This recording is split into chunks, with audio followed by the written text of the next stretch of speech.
Ассаламу алейкум устаз. Медицина тармагында аял киши иштей берсе болобу же болбой калабы дейт. Аял киши ошол медицина тармакта иштеген ошол аялга ылайыктуу. Аялдар ушундай гинеколог,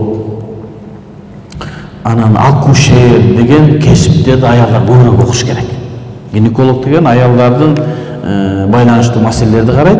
Ал эми акушерлер төрөтөт, турулат да, медиктер барбы? Аялдар төрөткөндө ошого дасыккан жакшы врачтар окуп чыкса, аялдар төрөтсө бир аз жеңилирээк болот. Өзү ауратты аялга ачса деле болот, бирок бир аз жеңилирээк болот эркек төрөткөнгө караганда. Анан бизде ушундай бир маселе башталып атат да. Алхамдулилла, мен бу кыздарымды 2-класстан чыгарып алдым, мектепте окутпай деп сыйлыктанган бир туугандарыбыз бар да. Ал 2-класстан мектептен чыгарып алсаң, окутпа. Эмнеге десе, балдар менен аралашып атат. 2-класстан чыгарып алсаң, ал чоңойгондо кандай эне болот 2-класстын билими менен. Ал кандай баланы тарбиялайт. Анан ошол эне тарбиялаган бала президент боло болбойбу? Гарантия болбойт да. Кантип?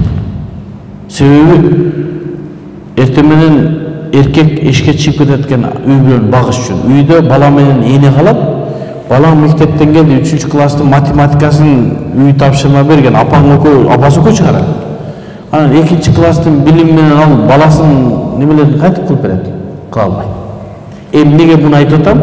Эгерде биз анан ушинтип дагы аял төрөп калганда эмнени сурайт? Мага аял врач керек, эркектерге аялын төрөтпөйт дейт. Сен кызыңды окутпай койсоң, мени окутпай койсоң, буну окутпасын, анан каяктан чыгат ал аял врачтар?